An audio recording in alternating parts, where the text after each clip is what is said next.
nice to me with it. Then they changed what it was.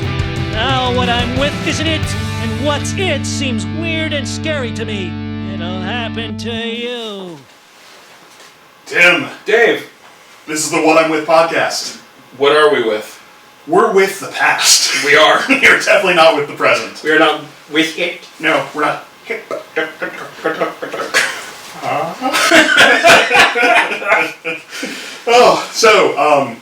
We have often talked about how we grew up pre-internet. Yes. Which is only sort of true. Yeah. We grew up with the genesis of the internet becoming an entertainment platform. Al Gore was alive the whole time we were. True.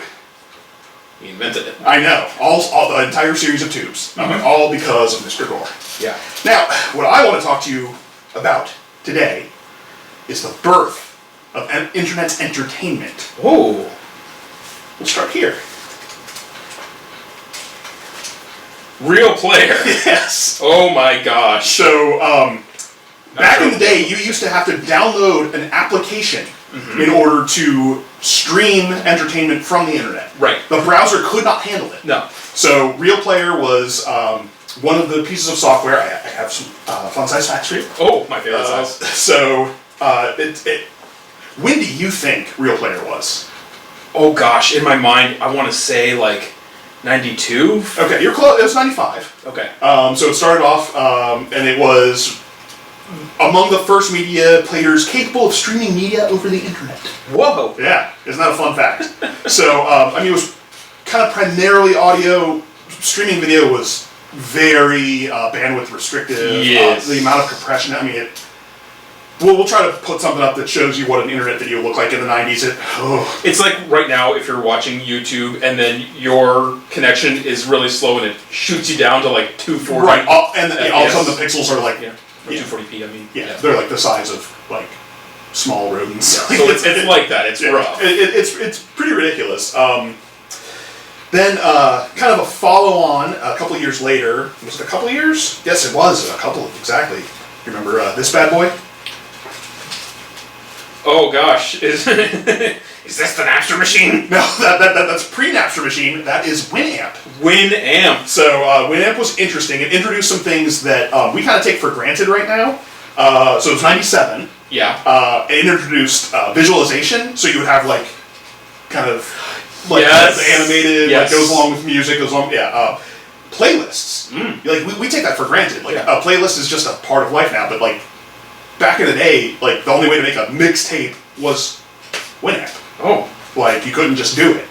Like, you had to have that software.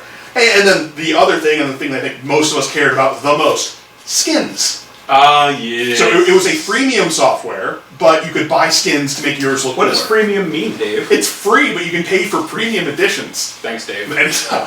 Premium ain't free. So that's, I don't know if they still use that term today. They might, I know South Park did an episode about freemium for like that. Shareware, I don't know if I'm stepping on anything. No, shareware's fine. So shareware, how Doom was introduced, and Castle Wolfenstein, you get the first level or two, and then you'd have to pay for the rest. Yeah, it was like a drug dealer. Right. Like the first one's free. Have some crack. Now you have to buy crack. Like, can I have more crack, Mr. Drug Dealer? Money. No, you can. You can. Literally, I have a lot of it, but it's no longer free. So then, to your point, and I don't have a card for it because this is not an episode about Napster, but peer-to-peer sharing, which is a crime, was huge. So huge. Huge in the 90s. Napster being the biggest, most popular platform Yeah. for peer-to-peer sharing. It's how you got your hands on stuff without paying for it. You could get music, movies, video games, all PC-based stuff. To my recollection, what made it so huge at the time was this is kids going into college, and college is one of the first places you get high-speed internet. Yes. Which would have been, I guess, like ISDN. ISDN, maybe T1. Yeah. So I know I worked at a... so we lived in what was called the dot-com era, which was immediately followed by the dot-bomb. Yeah. So a lot of people were doing like these little internet companies. So I worked for one right out of high school. They did lots of stuff, but the one thing that they really tried was fresh bread online. So you would buy fresh bread. How do I just reach into the computer and take out the bread? I mean, that was a question I had because it's not fresh; it's frozen, obviously. in order to ship it to you. It's not fresh. It's frozen. Well, it was fresh when they made it. Yeah. And fresh when they froze it. Yeah. So I had the distinction of I was the graphics guy and the web guy, and I got to, by the number of file types and sizes and formats, in one summer I made over 10,000 images of bread. Now, I don't want you to have to wonder. Yes, I stopped eating bread. I stopped eating bread for a while because it's just a funny sentence. it's a lot. Yeah. That's a summer. That's only 3 months. I mean, that's 3,000 images of bread per month plus. I mean, how good is your math grade? Do you break it down per day? That's 100 images of bread per... No, because that's 7-day weeks, not 5-day weeks. So it's 110, 115. Oh, gosh, dude. It's just bread a day. It's like torture. Yeah. Look at his bread. Look at his bread. It's like, oh, I'm super hungry. Oh, I'm super hungry. I hate bread. Yeah. Anyway, that was a complete... And it's too bad because there's a really good deli like right around the corner that made a really good Coco's. sandwich. Yeah, Coco's Deli. Yeah, I used to get the Italian coca. Right across from the block? It was actually the first place I could walk in and say, I'll have the usual. Nice. Italian coca, lettuce, tomato, mayo. Yeah, they made a meat sandwich. They did. They were right by the Blockbuster. And again, just to further prove that this was the 90s. Yeah. While you were doing that, I believe that's when I was working for the startup internet service provider. Yes, you were on the other side of the same city. Yep. West Laurel. West Laurel, and I was in central southeast Laurel. I was the help desk. Yeah. So I would get. So it was a Christian internet service provider. Right. Basically, what they did is just had their filters through their connection, so you couldn't get to any of the naughty stuff. Yeah. But also, the whole operation ran out of a guy's basement. Yes, a guy whose children were often running around in diapers and or not diapers. Yeah, and he was often running around in just boxers with a cigar. Yes. And I remember, we won't go too far, just this one thing, he would occasionally get us food if we had to stay late. Yeah. And he told his son, when the pizza man gets here, you tip him $1 and nothing else. I'm like, wow. I mean, that's a way to hold on to your wealth. I mean, he obviously was a wealthy man, started companies, making money. Yeah. I also got yelled at by someone who was telling me, as Christians, we are called to excellence. Yes. And how our service is not excellent. I'm just a boy. Literally got boy with his first job. Yeah. Oh, not first, but yeah. First non-retail. Yes. Yeah. Good old days of the internet startup. So, one of the first pieces of internet entertainment was kind of low-tech, if you recall. TheSpark.com. Is this the one with all the quizzes? I was wondering what it was. I was like, what was that website where you used to take the quizzes? Uh-huh. And there was one question like, do you own a pet lizard? And it would take your score. And It was, so that was one of the quizzes, which we can censor. The yoy quiz, where you found out what percentage you were. I'm so happy that you remembered this. Dude, I had to go. Okay, so there's this thing called the Wayback Machine. Oh, that's a real thing? Yeah. I hear people say that. So it is an archive of the internet, and you can search, and it was like... I thought that was just a colloquialism for someone's memory. Right. There's a Wayback Machine. I'm 45. Yeah. I was today years old when I found out. So the Spark.com is from 1999. It was... I don't have this written down, but if I recall correctly, it was some Harvard students that made it, and they originally were doing Spark Notes, which were like Cliff Notes, but their own version, and then they kind of got into the hilarity business, and so that was like, you would go entertain yourself that way on the internet. This one, I know I got into, I don't know if you did, does this ring a bell for you? What was this, the Happy Tree Friends? Happy Tree Friends. Yeah. So they eventually made it to TV, but they started on the internet, and it was just super cute cartoon characters with NC-17 level violence. Like, holy moly. Yeah, like, so beyond Itchy and Scratchy.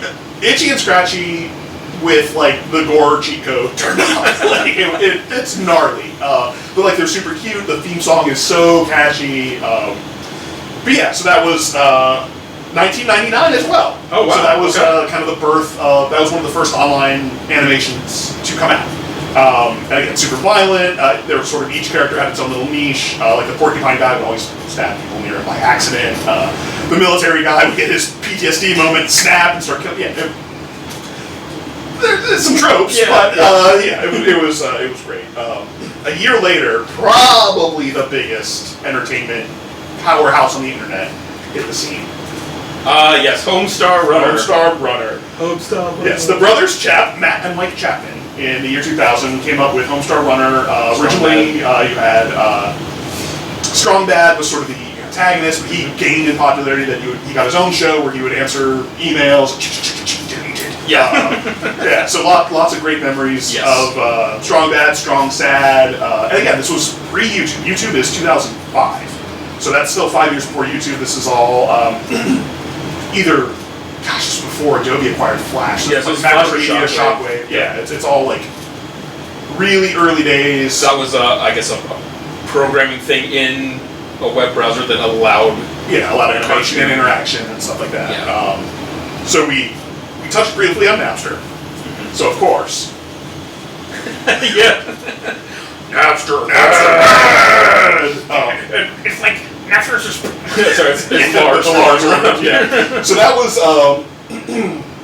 was Bob Seska and Camp Chaos, and that was also 2000. So was this on the website? Was it Flash.com or Shockwave.com or? So there's a few. That one may have been Camp Chaos was what originally hosted. There were a few others that kind of populated across, like Newgrounds, Board.com. I think Newgrounds is that rings a bell. Maybe I'm trying to recall it. There's a few. I didn't write all that. Didn't talk about every last, because some of them didn't host or didn't create content. They just hosted it. Right. So yeah, this was sort of like making fun of Metallica's huge overreach for the peer-to-peer sharing. Like people, so they couldn't fine or imprison minors who use peer-to-peer, but if your grandmother owned the internet connection that you use, like there were grandmas that seriously got like fined and like Don't go after grandma. yeah, it was. So they got mobbed. Millionaires going after a grandma, they got mobbed. And to put an emphasis on peer-to-peer sharing, what you're doing is you have your computer file. So you have taken your CD, you have copied it onto your computer, and you are now sharing those songs. And anyone anyone in the network, which is anyone with Napster or whatever. They have the client on their computer, right? And then you in turn can go and grab from them. And the more people that have it, and it was much more illegal to be the guy sharing it than the guy downloading it. Yes, but it did kind of it changed everything for me. So it's when like DRM, digital rights management, kind of became a thing because of it. Like that wasn't really a thing because they didn't have to worry about it. I remember because Linkin Park came on the scene at this time, and they were young guys. They were very savvy, and when their second album Meteora was coming out, it hit Napster or whatever, LimeWire, whatever the one was at the time, and everyone's pulling it down. Yeah, and it's just like the same 12 seconds repeating over and over again for every song. They totally trolled everybody. And if you put their CD in your computer, it would not let you copy it onto your computer. It had some extra software encoded on it. I remember that. So there's just Mr. Simpson! There's just a big shift, and this is where the whole MP3 thing and then iTunes and things like that came along after the fact to the way people were consuming music. I hate words. Changed, so the industry had to shift. Yeah, and that's when you got kind of more, pennies on the dollar royalties rather than the bigger royalties they got before. Because it's just. But it also gives rise to independent creators slowly over time. Hey, I don't need a publisher anymore. I can just put my song. Oh yeah, I worked with some guys that were doing that, and they were just completely funded by their audience, which is now a totally normal thing. But back then, that was really unique. Like, early 2000s. Yeah, that was revolutionary. Yes, it revolved. It spun round. Yes, it did. Like a record, baby. See if you remember this one. Oh, no. I'm trying so hard. Dude, it took me forever to come up with a name. I remembered the image. I remembered that it was like an apocalyptic story, like end of the world, and it was all like minimal animation, lots of voiceover. So that is Broken Saints. We watched it. It's like when you just sort of remember something. Yeah. I'm not fully remembering, but it's like I guess. Yeah. So I remember like a visual of like a spinning ceiling fan, and like it was all like it was like Book of Revelation, but less true to the Bible and more interpreted for modern whatever. Modern audience. So that was like probably the first. At least in my memory, it was the first attempt at dramatic storytelling, and multimedia storytelling on the internet. Just really good art. It was by Brooke Burgess, 2001. And of the New Hampshire Burgess? Of the New Hampshire Burgess. Actually, I believe she was Canadian, or he or she. I don't, Brooke, it's one of those names that you just don't know. That's right. Dana. Yeah. Jean. Jamie. Is this the episode now? This is the rest of the episode. The episode where we just fire back. Okay. I believe Brooke was Canadian. Oh, Dave. I thought it, but you beat me to it. All right. This one, I don't know if you're going to be able to pull the name out of thin air. Hopefully you remember it, though.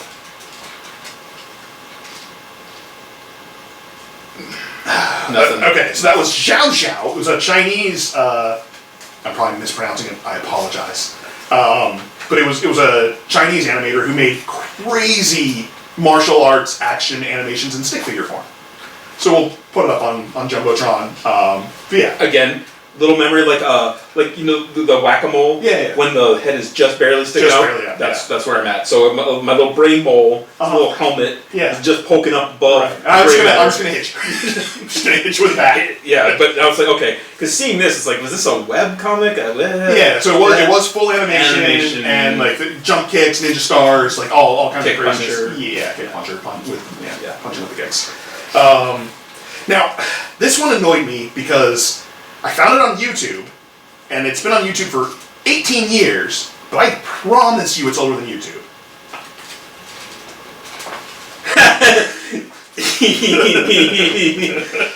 Oh, this is so great. So this kid hates emo. Yes, hates emo. So he takes like Fall Out Boy. Yeah.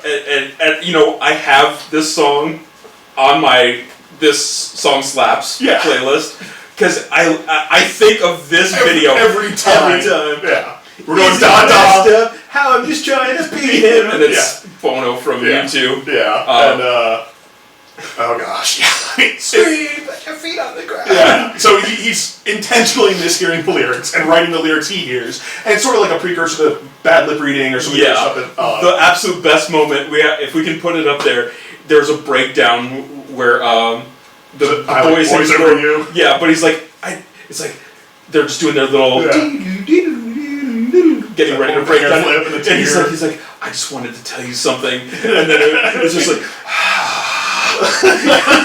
Because they never said, but he's saying the boy character saying to the girl character, and it's just so stupid and hilarious. It kills me every time. Yeah. But yeah, I swear that's older than YouTube. It might be. When I found these videos, I saved them in my YouTube.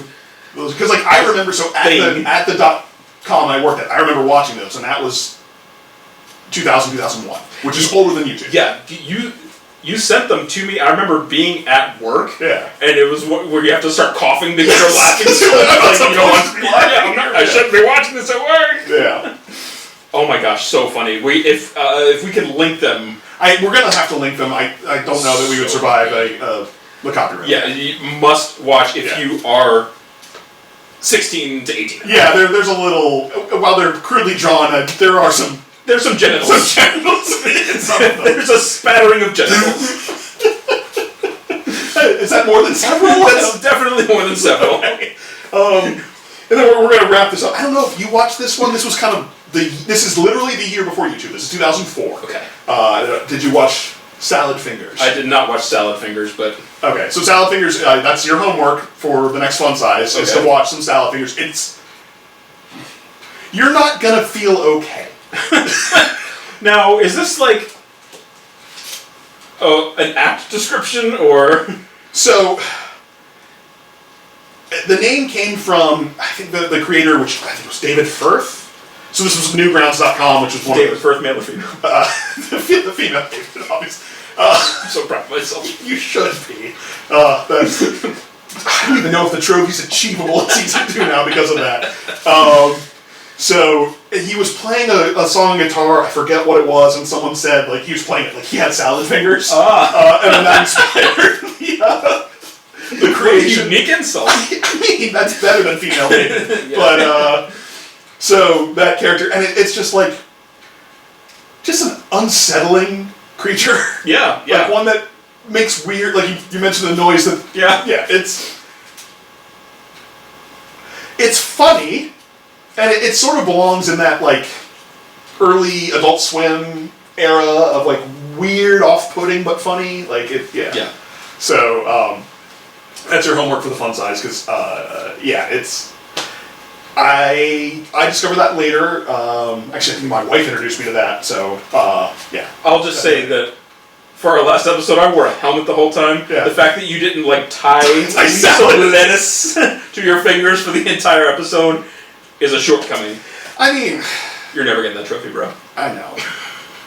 No matter how much I want to dance and want to win. Yeah. I'm not going to get it. Not going to get that trophy. So do you have any recollections you would like to add to the pre-YouTube internet era? Nothing I can share on this podcast. On the same website that hosted this were some video games you could play. Oh, yes. Interactive browser-based video games that were very not politically correct. No, they were not. So actually, I found articles about some of these, and they were like calling them like hard right wing. I'm like, people cared back then about that? Like, I'm pretty sure everyone that was doing that was the other side. Yeah, I don't know. It was the internet is still, but back then was the Wild West. It was very much the Wild West. And I remember there was a I'd have to find it, but on that website there was a game where the Get Up Kids had been kidnapped by Aerosmith, and you had to play as different Indian emo bands to go around. So like there was a level where you played as Cursive, there was a level, and then your special power was Burst and Bloom. You played as at the drive-in, and your special weapon was a one-armed scissor. And you had to go rescue the Get Up Kids from what was being done to them by Aerosmith. Playing them Aerosmith songs? That would have been worse. But not a fan. Like old Aerosmith. Not a fan. No, it's fine. You don't have to be. I like their old stuff from like the. Like Jamie's Got a Gun. Is that them? Was that them or was that? I think that was. Was that them? That may have been them. Was that Pearl Jam? Are they the same band? Were there more than two bands in the 90s? I don't know. I don't know either. So yeah, the internet was weird. Then YouTube hit the scene in 2005, and it stayed weird. Yeah, for a while. Original YouTube was something else. Yeah.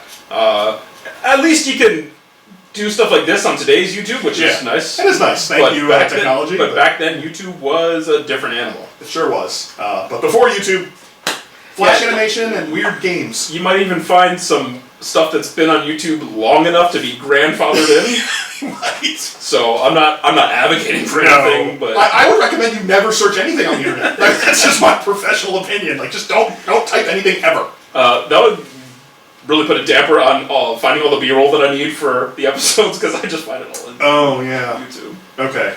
Special dispensation. Okay, thank you. I have been grandfathered in as well. Yes, you have. Because of your profound age. Yes, so very old. Yeah, I make sounds when I stand up. I make sounds when I sit down. It's true. Sorry. We've all been there.